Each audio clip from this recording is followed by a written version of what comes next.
नमस्कार दोस्तों। आज नवरात्रि का 7वां दिन है और ये व्रत कालरात्रि माँ के लिए रखा जाता है। तो सबसे पहले हम उनकी कथा पढ़ेंगे। माता कालरात्रि की यह व्रत कथा पढ़ने से न केवल भय का नाश हो जाता है, बल्कि आवश्यकता पड़ने पर भक्त अपने शत्रु का सामना करने से भी नहीं घबराते हैं। माँ कालरात्रि हमेशा सच्चाई और न्याय पर चलने का संदेश देती है। एक समय पर रक्तबीज नाम का एक राक्षस का आतंक फैल गया था।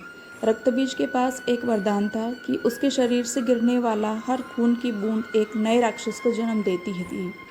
यह वरदान उसे अमर बना रहा था। देवता और मनुष्य सभी उसकी क्रूरता से पीड़ित थे। देवताओं ने इस समस्या का समाधान खोजने के लिए भगवान शिव से मदद मांगी। इस दानव का अंत केवल माँ पार्वती ही कर सकती हैं। भगवान शिव ने कहा। देवताओं ने माँ पार्वती से प्रार्थना की। माँ पार्वती ने रक्तबीज का अंत करने के लिए माँ कालरात्रि को उत्पन्न किया। माँ कालरात्रि ने रक्तबीज का सामना किया और युद्ध शुरू हो गया। रक्तबीज को मारने लगभग असंभव था, क्योंकि उसके खून की हर बूंद एक नए राक्षस को जन्म दे रही थी। लेकिन माँ कालरात्रि ने एक योजना सोची। उन्होंने रक्तबीज पर आक्रमण किया और जैसे ही उसके शरीर से खून बहना शुरू हुआ, उन्होंने अपने मुंह से सारा खून पी लिया। इस तरह रक्तबीज और अधिक राक्षसों को जन्म नहीं दे पाया और अंत में माँ कालरात्रि ने उसका वध कर दिया। इस प्रकार माँ कालरात्रि ने संसार को रक्तबीज के आतंक से मुक्त कराया। माता कालरात्रि अपने भक्तों का दुख दूर करके उनमें साहस का संचार करे। जय महाकाली। माता कालरात्रि का भोग प्रसाद। माता कालरात्रि को गुड़ या गुड़ से बनी चीज़ों का भोग लगाया जाता है। साथ ही माता कालरात्रि को मालपुए का भोग भी लगा सकते हैं। इससे कालरात्रि माँ की कृपा आप पर बनी रहेगी। कालरात्रि माँ को मीठे का भोग इसलिए भी लगाया जाता है क्योंकि माना जाता है कि क्रोधित माता को मीठा खिलाकर ही शांत और प्रसन्न किया जा सकता है। जय माँ काली। माता कालरात्रि की पूजा का महत्व। नाम से अभिव्यक्त होता है कि माँ दुर्गा की यह 7वीं शक्ति कालरात्रि के नाम से जानी जाती हैं, अर्थात जिनके शरीर का रंग घने अंधकार की तरह एकदम काला है। नाम से ही जाहिर है कि इनका रूप भयानक है।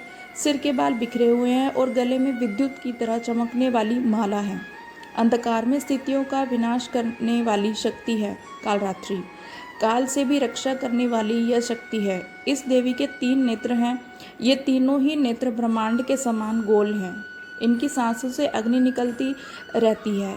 ये गर्दभ की सवारी करती हैं। ऊपर उठे हुए दाहिने हाथ की वर मुद्रा भक्तों को वर देती है। दाहिनी की तरफ का नीचे वाला हाथ अभय मुद्रा में है, यानी भक्तों हमेशा निडर निर्भय रहो। बाईं तरफ के ऊपर वाले हाथ में लोहे का कांटा तथा नीचे वाले हाथ में खड्ग है। इनका रूप भले ही भयंकर हो, लेकिन ये सदैव शुभ फल देने वाली माँ है, इसलिए ये शुभांकरी कहलाईं। अर्थात इनसे भक्तों को किसी भी प्रकार से भयभीत या आतंकित होने की कतई आवश्यकता नहीं। उनके साक्षात्कार से भक्त पुण्य का भागी बनता है। कालरात्रि की उपासना करने से ब्रह्मांड की सारी सिद्धियों के दरवाजे खुल जाते हैं और तमाम असुरी शक्तियाँ उनके नाम के उच्चारण से ही भयभीत होकर दूर भागने लगती हैं। इसलिए दानव, दैत्य, राक्षस और भूत प्रेत उनके स्मरण से ही भाग जाते हैं। ये ग्रह बाधाओं को भी दूर करती हैं और अग्नि, जल, जंतु, शत्रु और रात्रि भय दूर हो जाते हैं। इनकी कृपा से भक्त हर तरह के भय से मुक्त हो जाता है। माँ कालरात्रि की आरती। कालरात्रि जय जय महाकाली, काल के मुंह से बचाने वाली। दुष्ट संहारक नाम तुम्हारा, महाप्रचंडी तेरा अवतार। पृथ्वी और आकाश पे सारा, महाकाली है तेरा पसारा। खड़ग खप्पर कर रखने वाली, दुष्टों का लहू चखने वाली। कलकत्ता स्थान तुम्हारा, सब जगह देखूं तेरा नजारा। सभी देवता सब नर नारी, गावें स्तुति सभी तुम्हारी। रक्तदंता और अन्नपूर्णा, कृपा करे तो कोई भी दुख ना कोई चिंता रहे बीमारी। ना कोई गम ना संकट भारी, उस पर कभी नष्ट न आवे। माँ काली माँ जिसे बचावे। तू भी भक्त प्रेम से कहा, कालरात्रि माँ तेरी जय। माँ कालरात्रि के मंत्र। दंष्ट्राकराल वंदे शरोमाला विभूषणे, चामुंडे मुंडन मंतने नारायणी नमस्तुते।